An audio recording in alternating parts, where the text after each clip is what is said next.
Place Figayo hier dimanche, 17e jour de la crise qui secoue la Côte d'Ivoire. Cette foule compacte a pris rendez-vous avec un homme, M. Mamadou Ben Soumaro, député de Bako. Un homme dont le langage tranche avec la langue de bois. Si je meurs maintenant, sous la balle d'un tueur,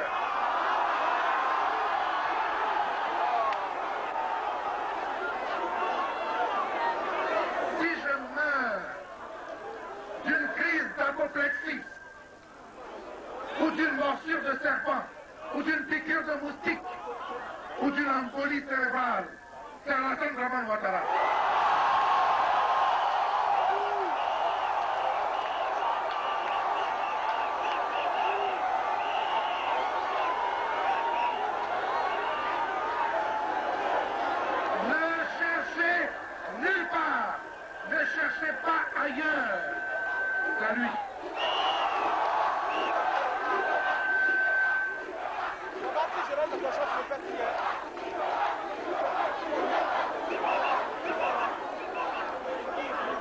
C'est lui parce que je suis né ici depuis 60 ans passés.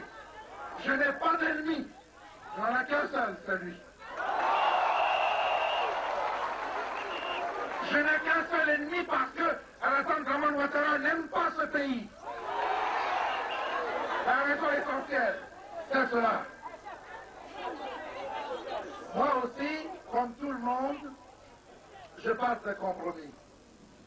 Je vais essayer de vous expliquer en 2 phrases, et on n'en parlera plus, pourquoi j'ai combattu Alassane Dramane Ouattara. Je passe des compromis, mais ce que j'ai refusé, ce sont les convenances qui conduisent aux complaisances, lesquelles conduisent aux connivences qui deviennent semblables.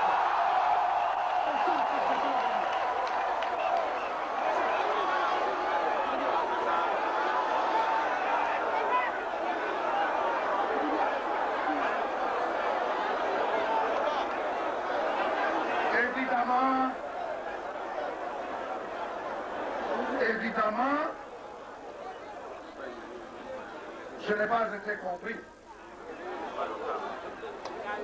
Et je suis pas surpris, à la limite au fond, content de voir des cadres du Nord aujourd'hui se réveiller, se rassembler partout, au Conseil économique et social et ailleurs, pour dire où est le mal.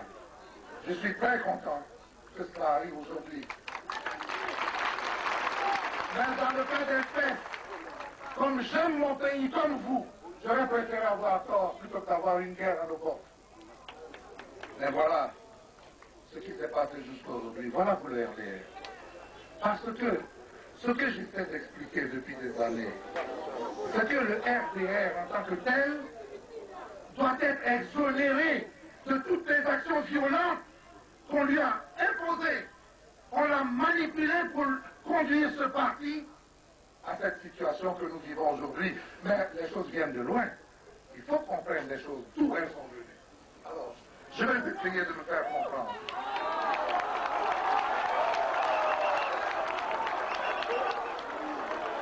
Ce pays-là, qui s'appelle la Côte d'Ivoire, est un pays spécial en Afrique. Et je vais vous dire pourquoi. Son premier président, Félix Houphouët-Boigny, déjà avant l'indépendance, vers les années 56, 57, 58, avait été accusé partout, par tous les intellectuels d'Afrique et d'ailleurs, de balkaniser l'Afrique, c'est-à-dire de découper l'Afrique comme les Balkans, les montagnes de l'Est européen divisent les pays de l'Europe de l'Est. On l'a accusé de cela, que le mot a fait fortune. Et Houphouët était accusé de balkanisateur. Mais Houphouët était grand à sa manière. Il gère l'intelligence de façon formidable. Il n'a pas pu avoir un pays d'Afrique à gérer lui. Alors au fond de lui-même, il a décidé d'amener l'Afrique chez lui. Voilà comment les étrangers ont voté dans ce pays jusqu'en 1990. L'intention était bonne, elle était formidable. Et jusqu'en 1990, personne ne reprochait à personne d'être étranger dans ce pays, de venir du nord, du sud, à plus forte raison, de couper le pays en deux pour faire des gens qui ont des mœurs différentes dans le nord et d'autres dans le sud, qui sont forcément opposés à ceux du nord. Voilà ce que Houphouët a voulu faire. Et voilà que la Côte d'Ivoire se retrouve avec 50% environ d'étrangers. C'est ça la réalité. Mais ces gens ne posaient de problème à personne. Ils cherchaient leur argent, ils se battaient sur les marchés, ils ont occupé des marchés peut-être un peu trop. Tout ce qu'on peut leur reprocher, c'est d'avoir pris les marchés pour eux tout seuls, mais de toute façon, ils faisaient fonctionner le pays à leur manière. Et puis un jour, de 1989, Félix Houphouët-Boigny lui-même, dans le même esprit, amène ici, alors on ne peut pas le lui reprocher, un homme qui s'appelle Alassane Dramane Ouattara, que personne ne connaissait. Personne. Et pour des raisons que lui seul sait, subitement, il a décidé de devenir président de la République. C'est aussi simple. Et à partir de ce moment-là, ce pays n'a plus jamais retrouvé la paix. Jamais. Jamais. Alors, quand on rassemble tous nos problèmes d'un côté et qu'on prend Alassane de l'autre, dans la balance, qui pèse le plus? Alors, vous savez, il y a des natures dans la vie qui ne trompent pas.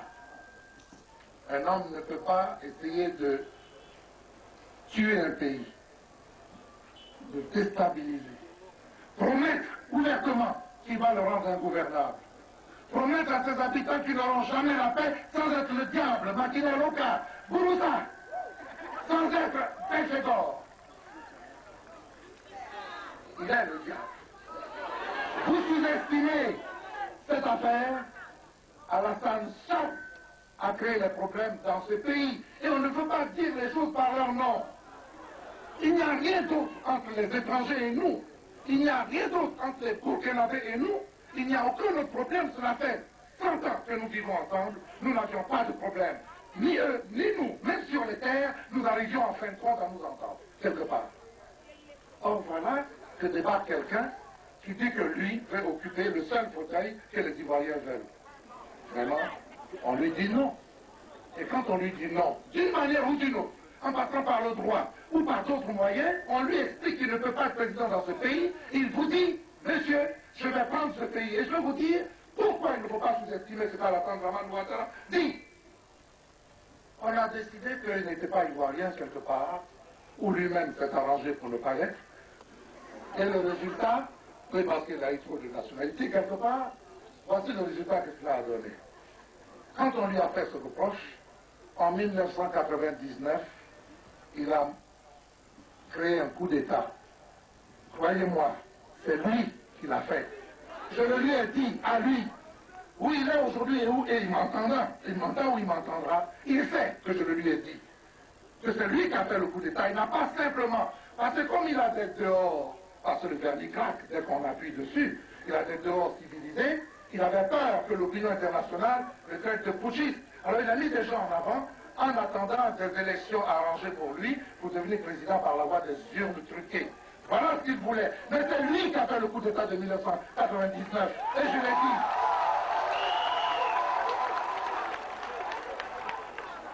Mais comme au plan politique, ce n'est pas un génie.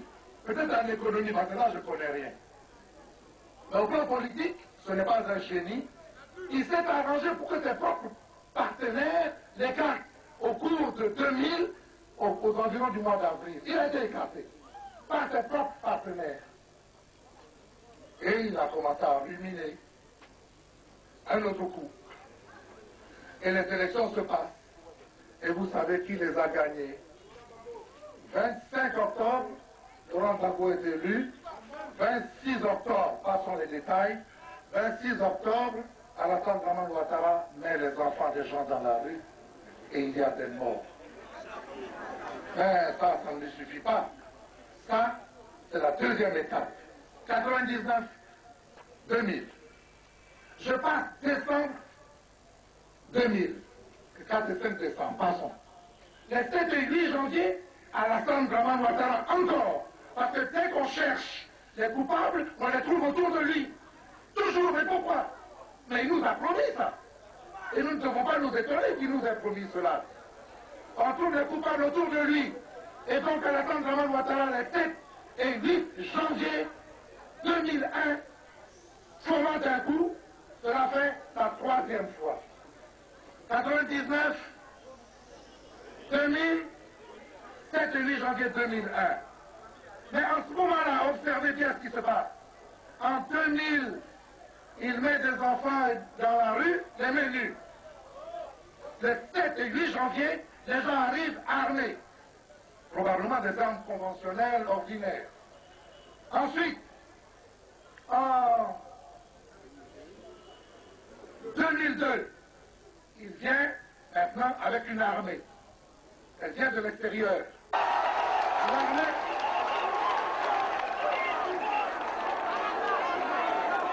L'armée vient de l'extérieur. Et elle est fortement armée. Elle est équipée, mieux encore que notre propre armée. Avec quoi?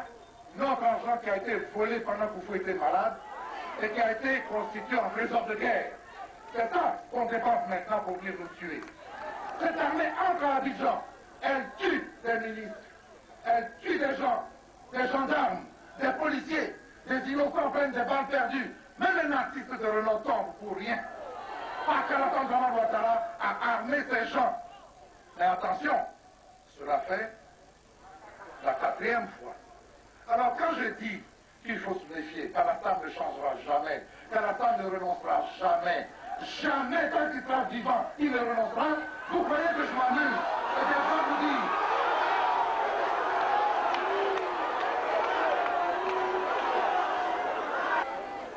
Je vais vous dire, ne vous y trompez pas, ni Babo Laurent, ni aucun de ses ministres, ni aucun président d'institution, ni aucun d'entre vous, jusqu'au dernier que je vois, ne doit douter d'une chose, c'est que la prochaine fois, Alassane va nous envoyer des avions et des missiles. Je vous assure, ne vous amusez pas, parce qu'il voudra prendre ce pays à tout prix, à tous les prix. S'il faudra tuer la moitié des Ivoiriens, il le fera pour régner sur l'autre moitié. Ne vous y amusez jamais. Cet homme est venu pour détruire ce pays. Je vous ai dit que c'est le diable.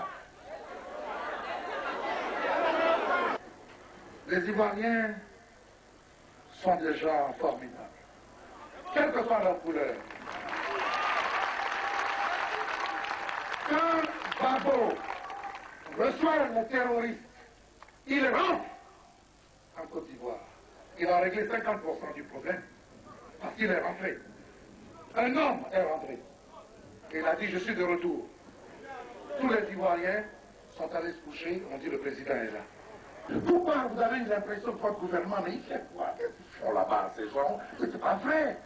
On est la Côte d'Ivoire quand même, on ne peut pas venir comme ça, se promener dans les domiciles d'un ministre, tuer le meilleur d'entre eux, partir tranquillement. Et qu'est-ce que c'est que cette République? Vous vous êtes posé beaucoup de questions.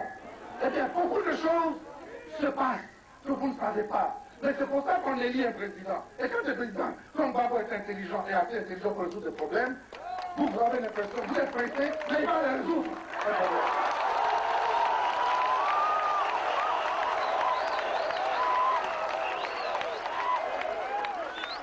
Vous savez, les amis et mes frères, le président Gbagbo a dit une chose qui est tellement réaliste. Il a dit, je ne veux pas que une goutte de sang d'un soldat français soit versée sur le sol ivoirien. Vous devez comprendre maintenant pourquoi les soldats ivoiriens attendent. Parce que si Gbagbo Laurent aime tant les Français au point de dire qu'il ne faut pas qu'une goutte de sang français tombe sur le sol ivoirien, que pensez-vous qu'il ressent quand il s'agit des Ivoiriens, ses frères, ses fils, ses aînés? Il les aime encore plus. Dans la guerre, il y a deux sortes de gens. Il y a des hommes de réflexe. Il y a des hommes de réflexion. Gbagbo est un homme de réflexion. Ne vous impatientez pas. Ne vous impatientez pas après votre armée.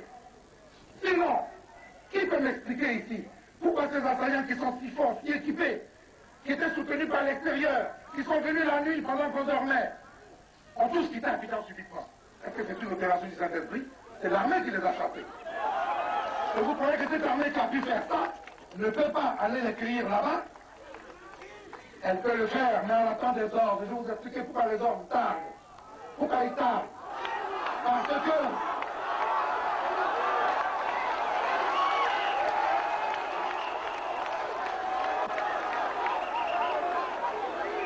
les ordres tardent d'abord parce que quand on va à la guerre, c'est pas pour faire tuer ses fils.